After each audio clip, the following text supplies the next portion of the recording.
Shalom saudara-saudaraku kekasih Kristus, salam jumpa kembali dalam acara Morning Call GPIB. Saya Pendeta Eufrasia Raintung, Ketua Majelis Jemaat GPIB Sumber Kasih Bontang. Syukur kepada Tuhan, kita diberi lagi kesempatan untuk menikmati hari anugerah Tuhan. Sebelum kita memulai aktivitas hari ini, saya mengajak Bapak Ibu Saudara untuk membaca dan merenungkan bagian bacaan Alkitab sesuai Sabda Bina Umat hari ini. Mari lebih dahulu kita berdoa, mohon bimbingan Roh Kudus. Terima kasih Tuhan karena perlindungan-Mu sepanjang istirahat malam kami. Terima kasih juga untuk pemulihan yang terjadi sehingga kami boleh bangun pagi ini.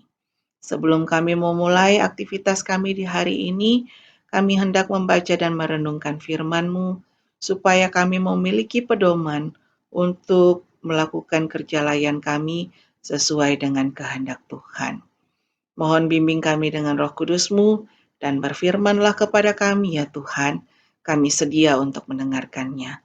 Di dalam nama Tuhan Yesus kami sudah berdoa. Amin.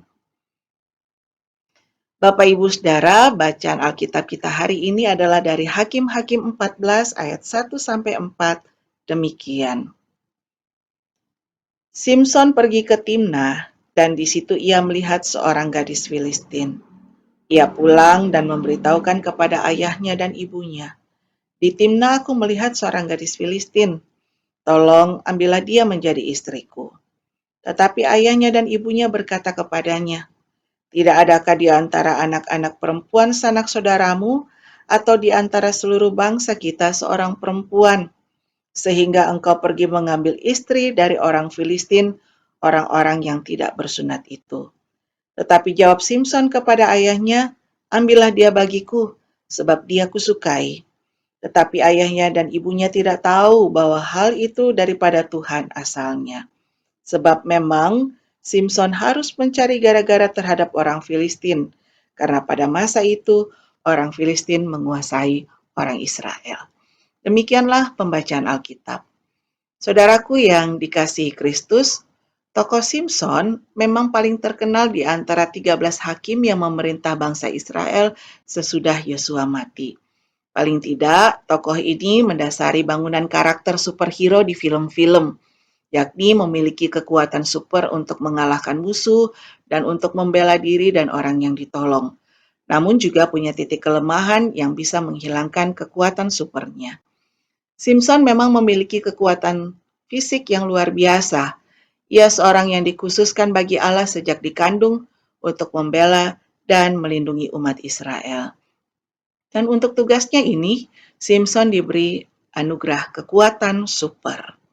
Saudaraku yang dikasihi Kristus, Simson lahir pada permulaan penindasan 40 tahun bangsa Israel oleh bangsa Filistin. Seperti Ishak, Samuel, dan Yohanes Pembaptis, Simson lahir dari perempuan mandul. Ia dilatih untuk menerima dorongan Roh Kudus untuk melawan orang Filistin.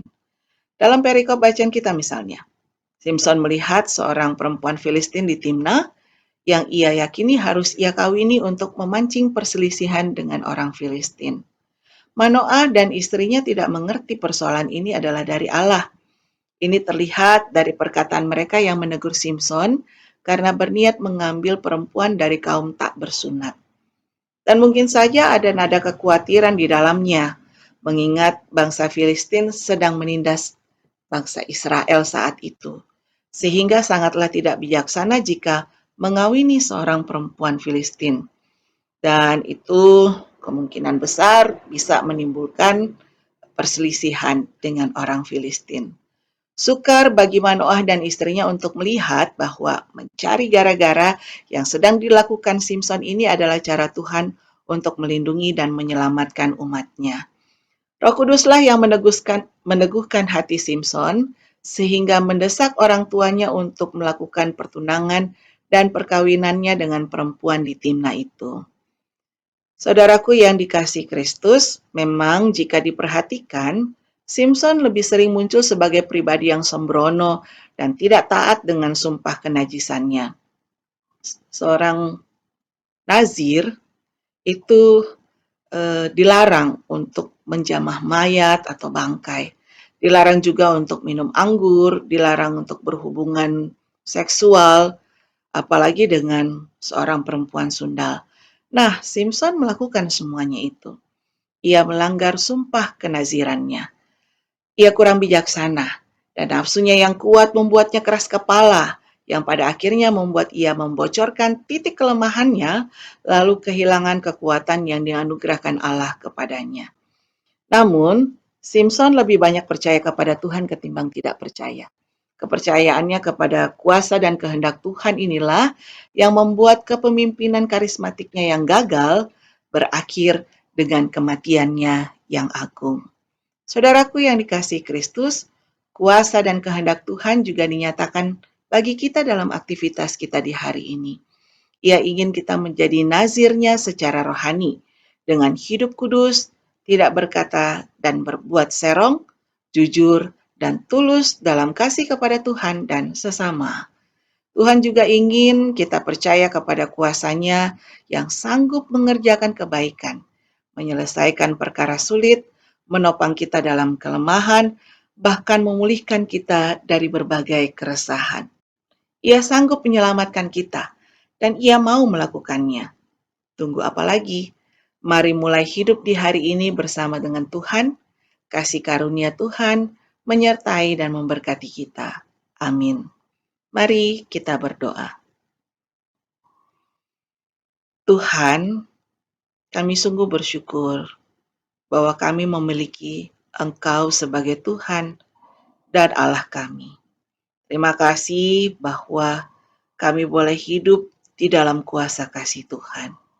Terima kasih untuk firman-Mu yang mengingatkan kami semua itu. Sehingga sudah seharusnya lah kami menjalani hidup di bawah kuasa dan kehendak Tuhan. Berkatilah kami ya Tuhan, dan tolonglah kami agar hari ini boleh kami lakukan, boleh kami alami dengan berada di bawah kuasa dan kehendak Tuhan. Perbuatan-perbuatan kami, perkataan-perkataan kami, biarlah dilakukan sejalan dengan kuasa dan kehendak Tuhan. Buatlah kami percaya akan kasih-Mu ya Tuhan, dan buatlah kami tekun melakukan kehendak-Mu. Dan kami mohon kiranya kami diberi kekuatan untuk setia di dalamnya. Berkati kami dan saudara-saudara kami yang saat ini mengalami kelemahan, gundah, dan juga resah karena beban hidup yang tidak semakin ringan malah semakin berat.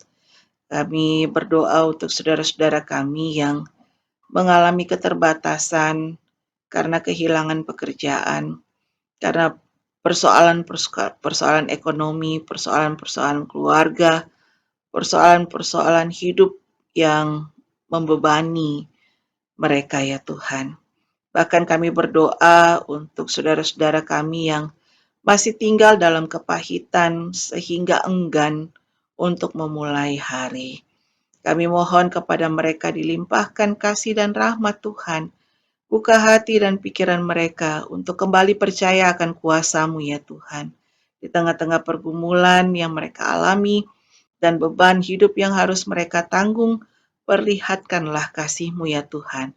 Sehingga mereka kembali belajar percaya kepada Tuhan, lalu dengan setia melakukan kehendak Tuhan. Kami juga berdoa untuk mereka yang sakit, kiranya Engkau berkenan untuk memulihkan, dan untuk mereka yang berada dalam keadaan yang tanpa harapan, Engkau yang kemudian akan memberikan pengharapan. Dan bahkan Tuhan mengutus kami semua untuk menjadi saluran kekuatan dan berkat Tuhan bagi mereka. Kami juga datang dan memohon agar seluruh aktivitas hari ini ya Tuhan yang kami lakukan hanya untuk kemuliaan nama Tuhan. Dan berkat Tuhan boleh kami terima untuk kami nikmati bersama dengan semua orang yang Tuhan percayakan untuk kami layani. Berkati keluarga kami Tuhan, berkati saudara-saudara kami, dan semua orang yang kami kasihi. Biarlah seperti kami mengalami kasih karunia Tuhan, kepada mereka juga ada pengalaman kasih karunia yang akan mereka nikmati. Terima kasih Tuhan untuk kebesaran kasih-Mu, dan kami percayakan seluruh kehidupan kami di hari ini dan seterusnya ke dalam tangan Tuhan. Perbuatlah seturut dengan kehendak-Mu ya Tuhan, di dalam nama Tuhan Yesus kami sudah berdoa. Amin. Demikian saudara-saudara yang dikasihi Tuhan, selamat menikmati hidup di hari ini dalam berkat Tuhan. Tuhan Yesus memberkati kita semua. Salam sehat selalu.